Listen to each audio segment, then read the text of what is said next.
اعوذ باللہ من الشیطان الرجیم بسم اللہ الرحمن الرحیم الحمد للہ الذی جعل کمال دینہ و تمام نعمتہ بولایت علی بن ابی طالب علیہ السلام والصلاة والسلام علی سید الانبیاء والمرسلین وعلی طیبین الطاہرین المعصومین اما بعد فقد قال امیر المؤمنین علی بن ابی طالب علیہ السلام بسم اللہ الرحمن الرحیم اتأمرونی ان اطلب النصر بالجور فی من ولیت علیہ واللہ لا اطور به ما ثمر سمیر وما اما نجم فی السماء نجما۔ ناظرین مقدس سامعین محترم، السلام علیکم ورحمۃ اللہ۔ درس نہج البلاغہ کا خطبہ نمبر 95 میں ہم پہنچ چکے ہیں۔ آج کے اس خطبے میں ہم چند چیزوں کی جانب متوجہ ہوں گے کہ سب سے پہلے کہ یہ بڑے لیڈروں کو عوام کے برابر کر دیا گیا، اور دوسری بات، حقوق کا مساوی ہونا عربوں کو کبھی پسند نہیں آیا، اس لیے ان کے نزدیک انسانوں میں طبقہ واریت کے بغیر نہ سرداری قائم رہتی ہے نہ حکومت کامیاب ہوتی ہے، اور دوسری بات، عدم مساوات سے انسانوں کی کثرت پر ظلم و زیادتی ہوتی ہے، اور تیسری، اللہ کا مال ہو یا اپنا ذاتی مال ہو، تقسیم مساوات کے اصولوں پر برقرار رہنا لازم ہے۔ اس کی خلاف ورزی کرنے والا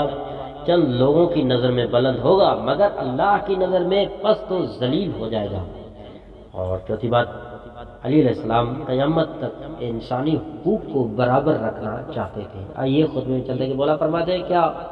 تم مجھے یہ حکم دیتے ہو کہ میں جن لوگوں کا حاکم ہوں ان پر جبر و ظلم کر کے کچھ اور لوگوں کی مدد چاہوں، یعنی وڈیروں کو خوش رکھوں تاکہ وہ آڑے وقت کام آئے؟ خدا کی قسم، جب تک کاروبار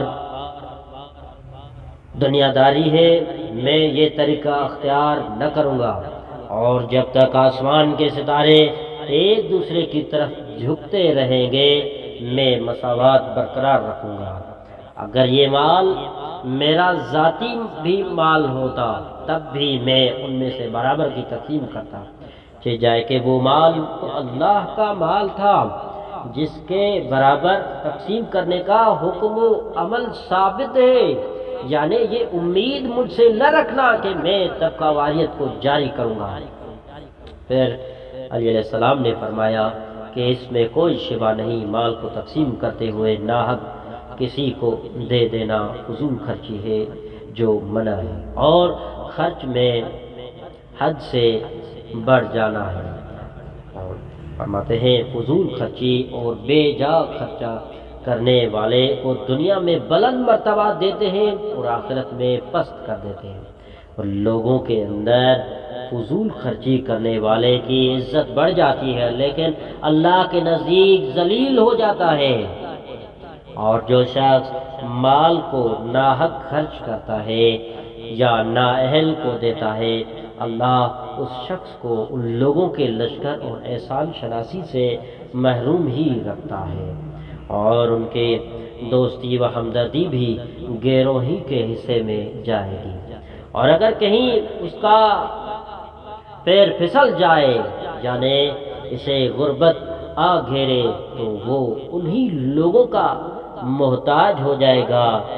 مگر وہ لوگ اس کے لیے برے ساتھی اور کمینہ دوست ثابت ہوں گے۔ خطبہ نمبر 96 میں امیر کائنات امیر المومنین علی بن ابی طالب علیہ السلام جو ہے ارشاد فرماتے ہیں، اس پہ چند چیزوں کی جانب متوجہ ہوئی ہے کہ اسلامی تبلیغ و اقدامات کا وہ دور جب کوئی سامنے نہ آتا تھا، کوئی زبان نہ کھولتا تھا، اور علی علیہ السلام اعلانیہ اسلامی خدمات انجام دے رہے تھے، ہم ٹھوک کر مخالفوں سے بات کرتے تھے، حقائق اسلام پر مرتضوی خطبات اور کلام کب شروع ہوا؟ اللہ کے نور کی روشنی میں حضرت علی علیہ السلام نے پیش رفت اور پیش قدمی کی تھی، کسی کو حضرت علی علیہ السلام پر عیب گیری کا موقع نہ مل سکا، حضرت علی علیہ السلام نے اپنا سب کچھ رضا الہی کو سپرد کر دیے رکھا تھا۔ آئیے خطبے چلتے ہیں۔ مولا فرماتے ہیں کہ چنانچہ میں دین کی تائید اور حمایت کے لیے اس وقت اٹھا جب سب کمزوری دکھا رہے تھے، اور اس وقت سر بلند کر کے مخالفوں کے سامنے ڈٹ گیا تھا جب لوگوں نے گوشہ گیری اختیار کر رکھی تھی، اور اس وقت حقائق اسلام پر زبان کھولی تھی جب سب نے چپ سادھ رکھی تھی، اور اس وقت اللہ کے نور کو لے کر آگے بڑھا تھا جب سب بے حرکت کھڑے تھے، اور ان سب سے دھیمی آواز کے باوجود میرے سبقت اور پیش قدمی سب سے بلند اور نمایاں تھی۔ چنانچہ میں نے اسلام کی لگام پکڑ کر اڑنا شروع کیا اور قوت کے ساتھ اس کی کامیابی کی ضمانت لے لی۔ ایسے پہاڑ کی طرح جم کر دفاع کیا جسے طوفان برق و باد ہلا نہ سکے، اور نہ ہی جسے آندھیاں ڈگمگا سکتی ہے۔ کسی ایک شخص کے لیے بھی یہ گنجائش نہ تھی کہ وہ مجھ میں عیب گیری کر سکے، اور نہ یہ موقع تھا کہ کوئی بات کرنے والا کوئی ناپسندیدہ طرز کر سکے۔ میرے نزدیک ہر ذلیل شخص اس وقت تک صاحب عزت تھا جب تک اس کا حق اسے نہ دلا دوں، اور ہر طاقتور شخص اس وقت تک کمزور تھا جب میں اس سے دوسروں کا حق وصول نہ کر لوں۔ ہم نے اللہ کے تمام فیصلوں کے سامنے سر تسلیم خم کیا ہوا ہے، اور ہم نے اس کے تمام احکام کو مان لیا ہے۔ کیا تو یہ فیصلہ کرنا جائز سمجھتا ہے کہ میں ہی رسول اللہ صلی اللہ علیہ وآلہ وسلم کو جھٹلاؤں گا، جبکہ بخدا میں ہی وہ پہلا شخص ہوں جس نے رسول اللہ کی تصدیق کی تھی؟ چنانچہ میں وہ پہلا شخص نہیں ہو سکتا جو ان پر جھوٹ بولے۔ چنانچہ میں نے اپنے معاملے میں غور کیا تو دیکھا کہ اپنی بیعت کرانے سے بھی پہلے مجھ پر رسول اللہ کی اطاعت واجب چلی آ رہی تھی، اور میری گردن پر رسول اللہ سے کیے ہوئے معاہدے کی ذمہ داری سب سے زیادہ عائد ہوتی ہے۔ خطبہ نمبر 97 میں امیر کائنات نے دو چیزوں کی جانب متوجہ کیا، وہ یہ کہ شبہ کی وجہ تسمیہ، اس کا حق سے تشابہ ہونا،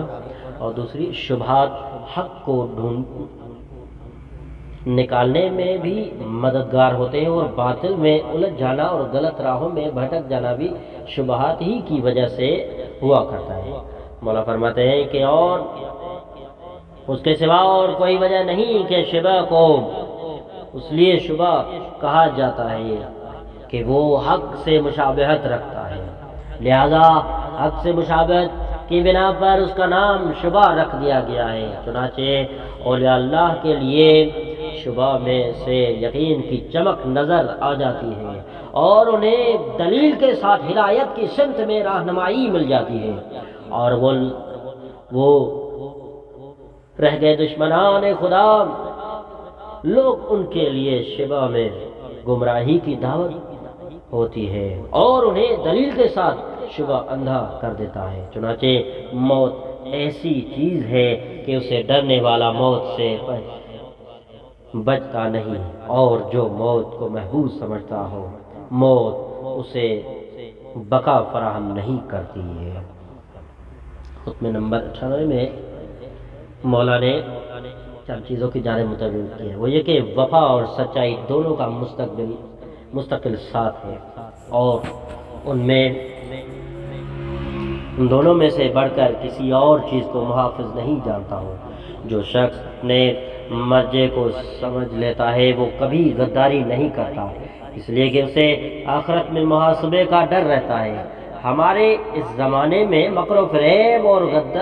غدر کو عقل و فراست سمجھ لیا گیا ہے، اور جاہلوں نے غداروں اور مکاروں کو دانشور ماننا شروع کر دیا ہے۔ زمانہ کے نشیب و فراز پر مطلع شخص اگر کوئی ہیلا اور مکر اپنے لیے مفید سمجھتا بھی ہے تو اللہ کی عائد کردہ پابندیاں اسے مکر و ہیلے سے روک دیتی ہے۔ کہ مولا فرماتے ہیں، آئیے خود میں چل رہے، مولا فرماتے ہیں یقیناً وفا سچائی کی جوڑی دار ہے، اور میں ان دونوں سے زیادہ محفوظ رکھنے والے اور کوئی چیز نہیں جانتا۔ اور جو شخص اپنے مرجع اور واپسی کے مقام کو سمجھ لیتا ہے وہ غداری نہیں کرتا۔ اور ہم تو ایسے زمانے میں ہیں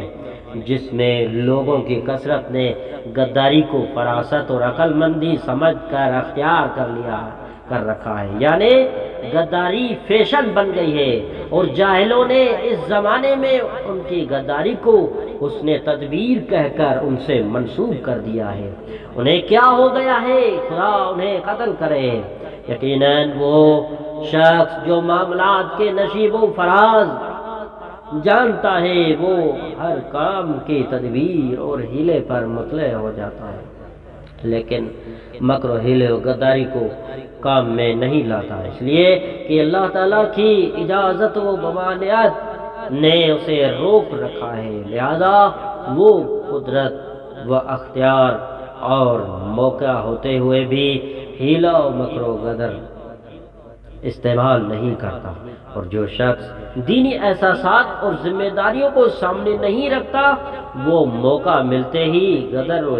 مکر و ہیلا کرنے میں کوئی تکلف نہیں کرتا۔ السلام علیکم ورحمۃ اللہ وبرکاتہ۔